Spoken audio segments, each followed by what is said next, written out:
इससे पहले हमने शेर शाह का प्रशासन कर लिया था। आज हम उसके उत्तराधिकारियों के बारे में करेंगे। शेर शाह के पश्चात जब शेर शाह की मृत्यु हो गई 1545 में कालिंजर के आक्रमण के समय, तो शेर शाह की मृत्यु के बाद इसके दो जो पुत्र थे, एक तो आदिल खां जो बड़ा पुत्र था और एक जलाल खां, ये छोटा पुत्र था इसका। आदिल खां ये रणथंभौर में था जिस समय मृत्यु हुई शेर शाह की। जो इसका छोटा पुत्र था जलाल खां, जलाल खां ये नज़दीक था, ये रीवा में था। तो ये रीवा से बहुत जल्दी ही पहुंच गया और ये पहुंच गया कालिंजर। और इसके बाद जो अधिकारी थे उस समय, अफ़गान सरदार थे, उन्होंने जलाल खां को ही शासक नियुक्त कर दिया। वैसे अधिकतर अफ़गान सरदारों का ये मानना भी था कि जो आदिल खां था ये कोई भी काम लग के नहीं करता था और ये थोड़ा आलसी प्रवृत्ति का और अय्यास व्यक्ति था, तो ये योग्य था जलाल खां।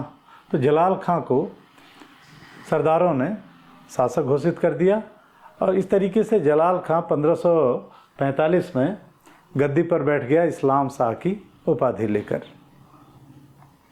इस्लाम शाह ये योग्य व्यक्ति था। गद्दी पर बैठने के बाद, लेकिन संकालू बहुत है ये, तो इसने प्रशासन को व्यवस्थित किया। इसके अलावा बहुत सारे अफ़गान सरदारों की जिस पे भी शंका हुई इसको, उनकी हत्या करवा दी इसने। गद्दी पर बैठने के बाद इसने बहुत सारे जो छोटे दर्जे के अधिकारी थे उनको पदोन्नति दे दी और पदोन्नति देके जो पुराने अफ़गान सरदार थे उनके पैरेलल खड़ा कर दिया। तो ये भी कारण था कि जो पुराने सरदार थे वो इससे नाराज़ थे, तो बहुत सारे सरदारों की इसने हत्या भी करवाई। इस्लाम शाह के बारे में ये कहा जाता है कि ये सिंहासन पर अपने जूते रखवाकर और इसको सलाम करवाता था।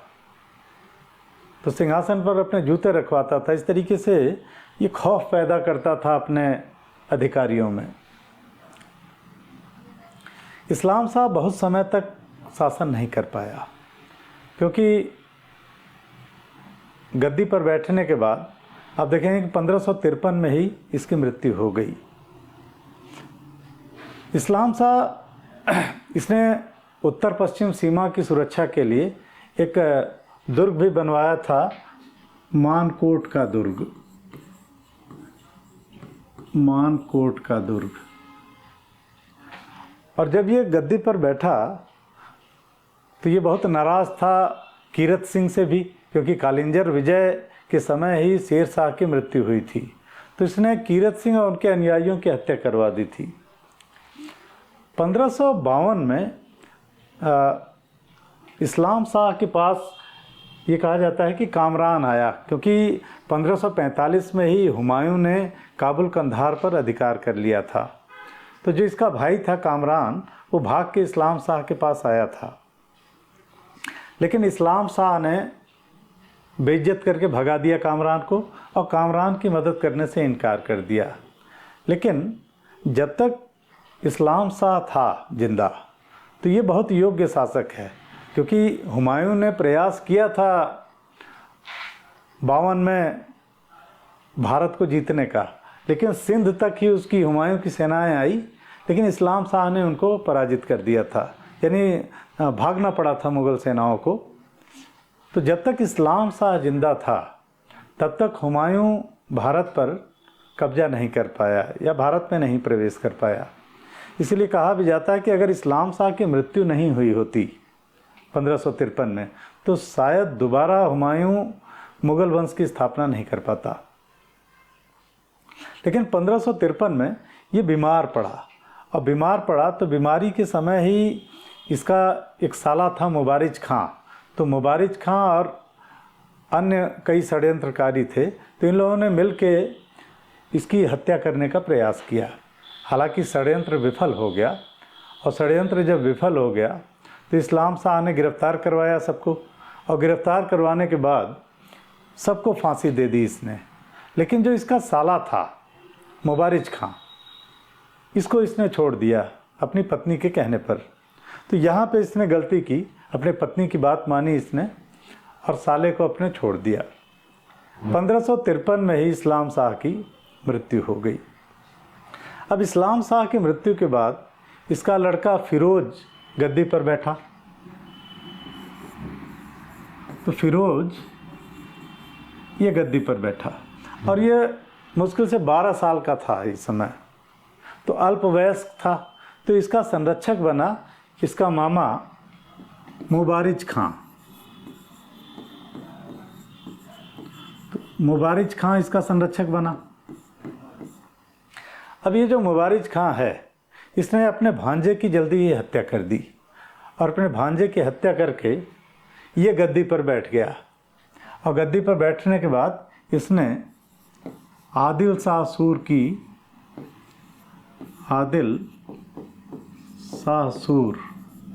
उपाधि ले ली।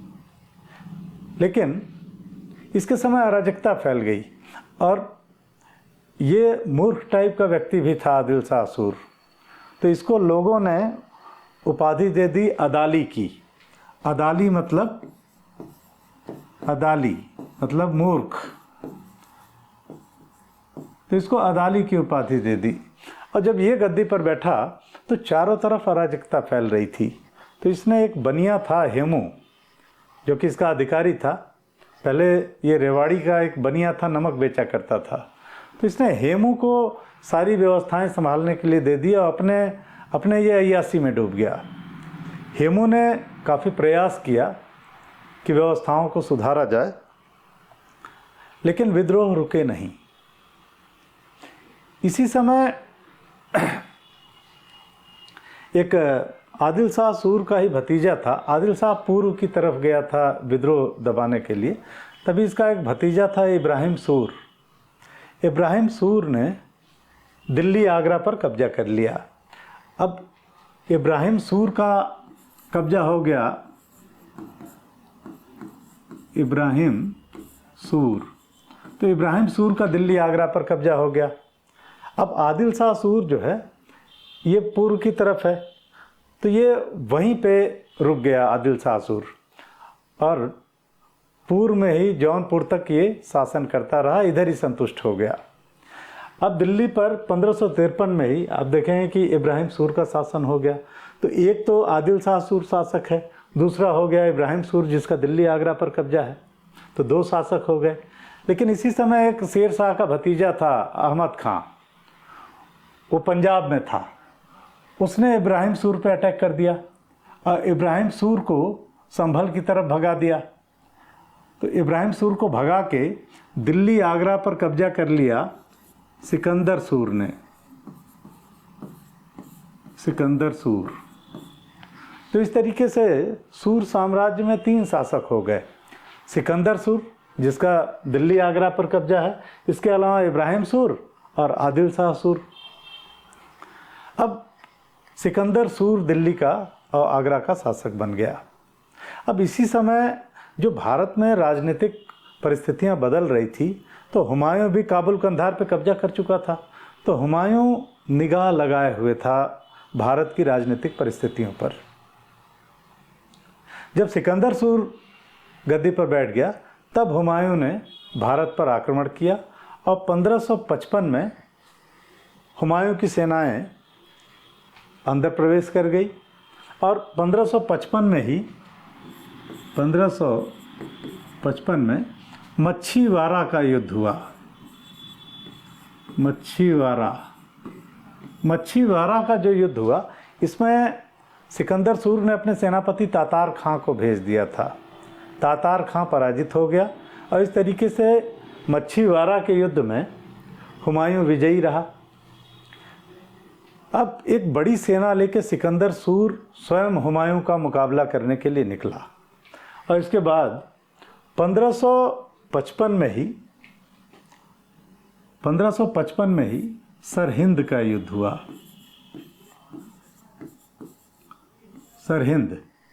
सरहिंद का युद्ध हुआ।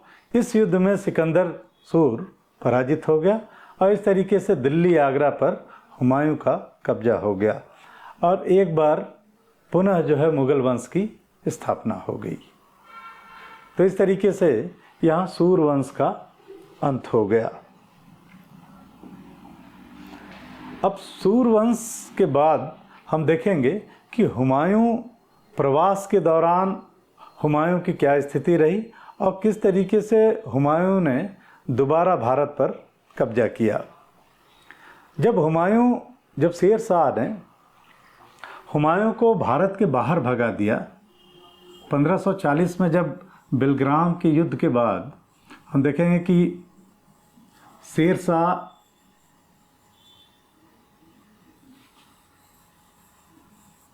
शाह ने हुमायूं को भारत से बाहर भगा दिया था। तो हम देखेंगे कि प्रवास के दौरान किस तरीके से दिन बीते हुमायूं के और किस तरीके से दोबारा हुमायूं ने भारत पर कब्जा किया। जब शेर शाह ने हुमायूं को बाहर भगा दिया तो हुमायूं ने शरण ली यहीं पे एक राणा बीर साल थे। तो राणा बीर साल ये सिंध में अमरकोट के राजा थे। तो राणा बीर साल के यहाँ शरण ली थी हुमायूं ने। और जब हुमायूं भाग रहा था 1541 में, तो इसने एक शिया मुस्लिम थे अली अकबर जामी, ये हिंदाल के आध्यात्मिक गुरु भी थे। हिंदाल जो हुमायूं का भाई था तो उसके आध्यात्मिक गुरु थे अली अकबर जामी। तो इन्हीं की पुत्री थी हमीदा बानो बेगम। तो हमीदा बानो बेगम से विवाह कर लिया हुमायूं ने। इसके बाद हुमायूं ने अपने हरम को, अपनी सारी पत्नियों को रुकवाया अमरकोट के राणा बीर साल के यहाँ।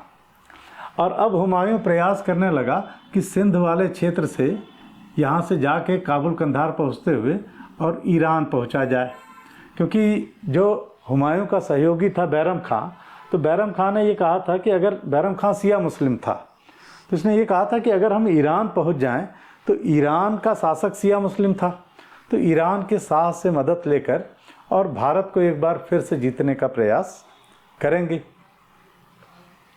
लेकिन जो सिंध का यहाँ शासक था शाह हुसैन अरगून, वो अपने राज्य से हुमायूं को रास्ता देने को तैयार नहीं था और इसीलिए दोनों में युद्ध चल रहा था।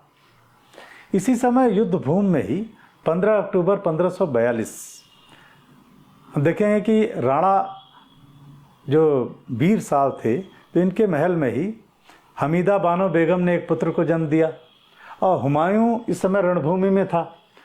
तो एक हुमायूं का सरदार था तर्दी बेग। तो तर्दी बेग जो है,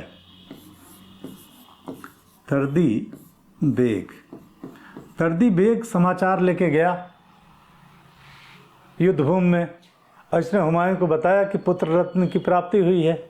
लेकिन इस समय हुमायूं के पास कुछ था नहीं कि वो अपने अमीरों में, सरदारों में बांटे। तो थोड़ी सी कस्तूरी थी इसके पास, वही कस्तूरी इसने अपने अधिकारियों में बांटी और लोगों ने अल्लाह से ये दुआ की कि इस बालक की महक वैसे ही संसार में फैले जैसे कस्तूरी की महक फैल रही है। इसके बाद हुमायूं संघर्ष करता रहा। बाद में जो शाह हुसैन अरगून है, जो सिंध का शासक है, वो परेशान हो गया और उसने हुमायूं को रास्ता भी दे दिया अपने राज्य से और बहुत सारा धन भी दिया। अब हुमायूं यहाँ से पहुँचा जो है काबुल। लेकिन जब यहाँ पहुँचा तो कामरान के गुप्तचरों ने कामरान को सूचना दे दी और कामरान ने गिरफ्तार करने के लिए हुमायूं को सैनिक भेज दिए। तो हुमायूं तो भाग गया, हमीदा बानो, बैरम खां ये भाग गए, लेकिन अकबर यहीं छूट गया। तो अकबर को दो इसकी धाय माँ थी जो देखभाल करती थी। एक थी महामंगा और एक थी जीजीयंगा। तो इनके संरक्षण में छोड़ के हुमायूं चला गया ईरान के लिए। अकबर को गिरफ्तार कर लिया गया। अब शिशु बालक ही है अकबर। लेकिन कामरान की जो पत्नी थी उन्होंने हत्या नहीं करने दी अकबर की, ये कामरान को। और जब शेर शाह ने कब्जा कर लिया था तो अस्करी और हिंदाल भी भाग के कामरान के यहाँ ही शरण लिए हुए थे। तो जो अस्करी की पत्नी थी सुल्ताना बेगम, उन्होंने अकबर का फिर पालन पोषण किया।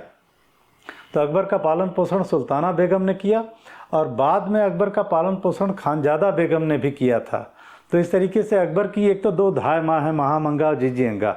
इसके अलावा सुल्ताना बेगम ने भी इसका पालन पोषण किया था और खानजादा बेगम जो बाबर की बहन थी उन्होंने भी किया था इसका पालन पोषण। अब हुमायूं जब शाह तहमास्प के दरबार में पहुंच गया तो यहाँ पे हुमायूं ने सिया धर्म स्वीकार कर लिया। तो कुछ समय के लिए ये सिया हो गया था और शाह ने हुमायूं की मदद करने का वचन दिया, लेकिन 2 शर्तें रखी शाह ने इसके सामने। तो यहाँ ईरान के जो शासक थे वो थे शाह तहमास्प।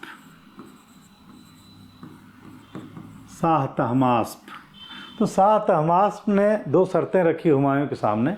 एक तो ये शर्त रखी कि हुमायूं शाह की भतीजी से विवाह करेगा और दूसरा ये कि काबुल कंधार पर कब्जा करने के बाद कंधार जो है ये हुमायूं शाह को दे देगा। अब शाह से मदद प्राप्त हो गई और हुमायूं ने 1545 में काबुल कंधार पर कब्जा कर लिया। तो 1545 में इसने काबुल कंधार पर कब्जा कर लिया। कामरान भाग गया, लेकिन बीच में हुमायूं की तबीयत खराब हुई थी तो फिर एक बार कामरान ने प्रयास किया था कब्जा करने का। बाद में हम देखेंगे कि एक तो